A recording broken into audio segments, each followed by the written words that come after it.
এই বিদেশ প্রবাসী, আহা কি পরিমাণ মায়া লাগে। 12 ঘন্টা ডিউটি করে আবার আরো 6 ঘন্টা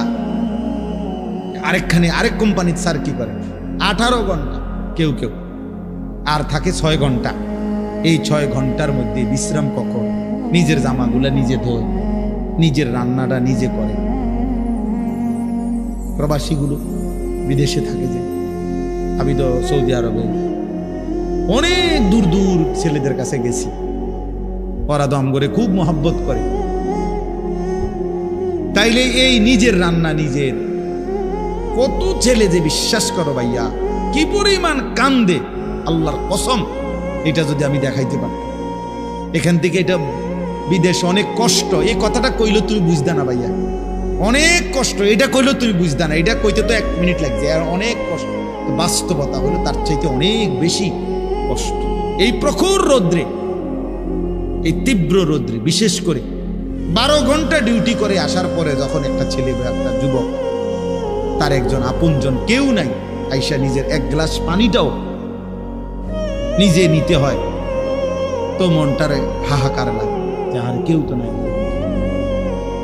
অথচ 28 বছর বিদেশ করতেছে।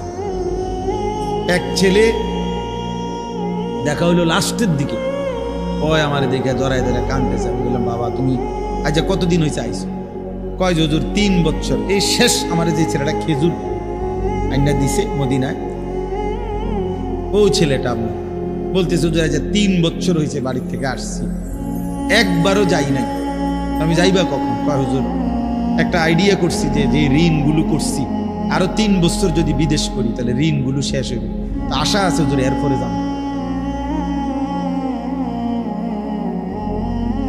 কদ্দুর অল্প বয়সী ছেলে।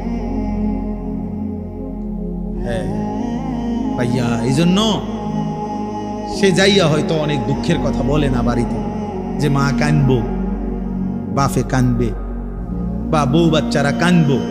এই জন্য অনেকে অনেক নিজের দুঃখের কথা বলে না, কষ্টের কথা নিজেই হজম করে পড়ে থাকে। কিন্তু তীব্র কষ্ট করে বুকটা মাটিত লাইগা যায়, এরপরে 2টা টাকা জমাইয়া এরপরে বাড়িতে টাকা পাঠায়, না খাইয়া না দেয়। এই কখনো একটা দোকান থেকে একটা বার্গার, কখনো একটা 1 টুকরা মুরগি, একটা কিছু খাইয়া শুইয়া লায়। ক্লান্তিতে আর ভাল লাগে না, যে কিটা রাখবো, শরীরে আর কুলাইতেছে না, এতক্ষণ ডিউটি করে আইসে। আমি যেমন এই সারাদিন বয়ান করে রাত্রে 3টা 3:30টায় বাসায় যাই, ফজরের নামাজের পরে আমারে যদি কেউ একটা মানে এই টিস্যু বক্সটা যদি এনতিকে অনে নিয়ে যাইতো, কয় আমার মাথা আসমান ভাঙ যাবে, মানে আমার আর কিচ্ছু শরীরে কুলায় না তখন। কথার কথা, তাহলে আমি আমার অভিজ্ঞতা থেকে বললাম। তো ওই ছেলেটাও তো এরকম 12টা ঘন্টা ডিউটি করে আইসা সে যখন তার রুমে আসে, তার শরীরে আর 1 বিন্দু এনার্জি থাকে না।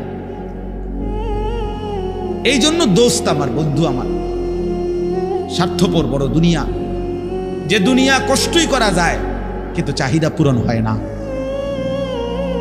চাহিদা পূরণ। অসংখ্য যুবক আমারে বলছে প্রবাসী, হুজুর এই 12 বছরে কোনোদিনও হুজুর পরিবারকে শেষ পর্যন্ত চূড়ান্ত খুশি করতে পারিনি। মাও নারাজ, বাপও নারাজ, বউ বাচ্চাও নারাজ। 5,000 টাকা দিলে কয়তে একটা বিদেশ করে, তে বুঝি তার হাতে কেমনে 5,000 টাকা, তে বুঝি পারলো না 10,000 টাকা দিত। কথা বুঝেন নাই? অর্থাৎ সবাই মনে করে তে আরো দিত হইতো। মাও নারাজ, বাপও নারাজ, পুতও নারাজ, জিও নারাজ, বউ নারাজ। এই হলো প্রবাসীর জীবন। প্রবাসীর এই এক প্রবাসী আমারে বলতেছে এইবার, এই তো আমার জড়াত, হুজুর আমরা কিচ্ছু নাই, আমার লাগে একটু দোয়া করি। আমগো কিচ্ছু নাই হুজুর। আমি কই না ভাই, আছে আল্লাহ যারা আছে সব। হে না, হে কান্দে আর কয় হুজুর না আমার কিচ্ছু নাই। আমি সারাটা জীবন দিয়ে যাইতেছি, কেউ খুশি হয়নি। আরো দিলে ভালো হইতো, আরো দিলে ভালো হইতো। এই জন্য দোস্ত স্বার্থপর এই দুনিয়া। আমার একটা বয়ান আছে না এরকম, যে দুনিয়া বড় স্বার্থপর এই দুনিয়া। এই জন্য ভাইয়া শুধু দুনিয়া নিয়ে পড়ে থেকো না, আখেরাতের ভাবনা ভাবো। আখিরাতের ভাবনা ভাবো, নিজের ভালো, নিজের কল্যাণ দেখো। আমি অনুরোধ করলাম, আল্লাহ তাআলা এখানে বলছে, বান্দা আমাকে মনে রাখো। এমন কোন ভোর আসবে যে ভোরে হয়তো দেখবো যে আমাদের আর নিরাপত্তা নেই। এমন কোন সন্ধ্যা হবে হয়তো যে সন্ধ্যায় আমরা দেখব আমাদের জান মালের আর নিরাপত্তা নাই। হতেই পারে।